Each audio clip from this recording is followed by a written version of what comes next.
First summative test, Mathematics 2. Direction. Read each question carefully.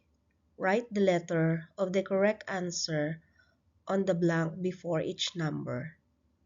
Number 1. Which shape is perfectly round? A. Square. B. Triangle. C. Circle. D. Rectangle. Number 2. A half circle is A. One whole circle. B.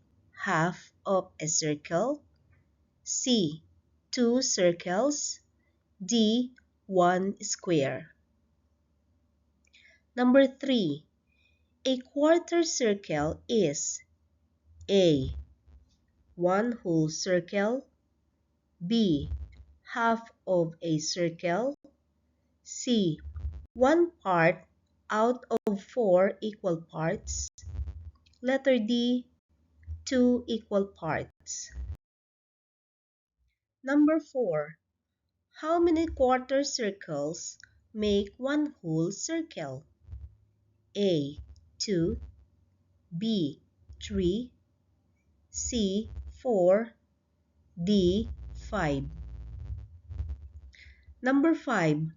How many half circles make one whole circle? A. 1.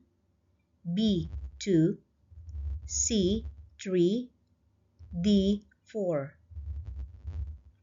Number 6. Which figure shows one half of a circle? A. A pizza. B.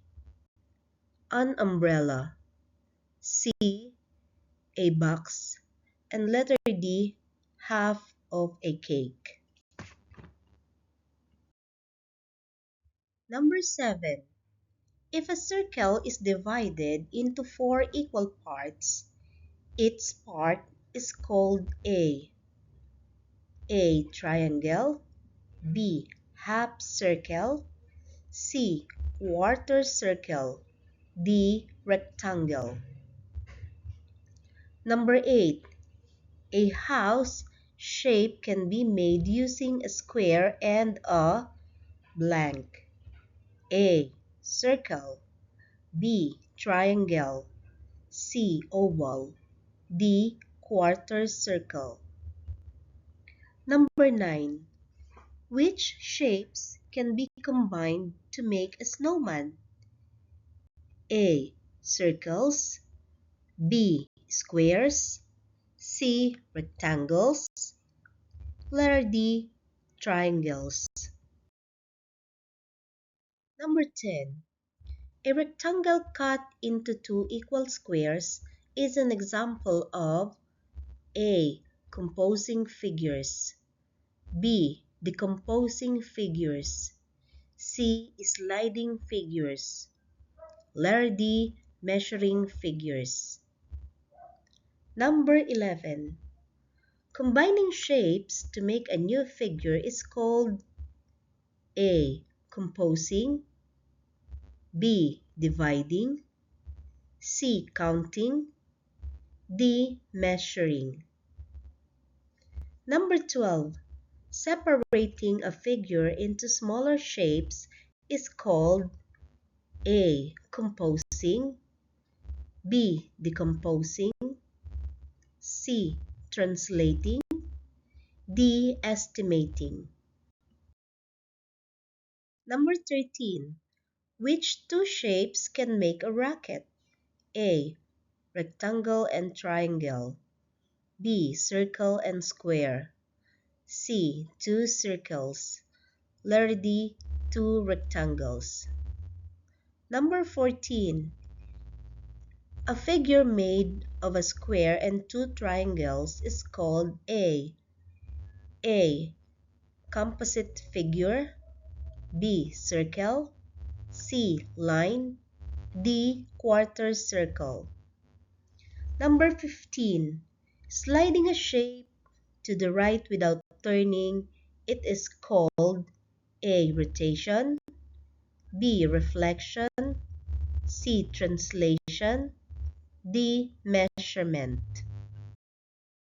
Number 16. In a slide, the shape A. Changes size, B. Turns around, C. Flips over, D. Stays the same shape. Number 17. A triangle move 3 steps to the left shows A. Reflection, B. Translation, C. Rotation, D. Resizing. Number 18. During a slide, the shape moves in A. One direction, B. Many directions at once, C. Circles only, D. No direction. Number 19. Which action shows translation? A. Flipping a square, B. Turning a triangle, C. Sliding a circle to the right, D. Changing the size of a rectangle. Number 20. When a figure is slide upward 2 spaces, it shows A. Translation, B. Reflection, C. Rotation, D. Partition.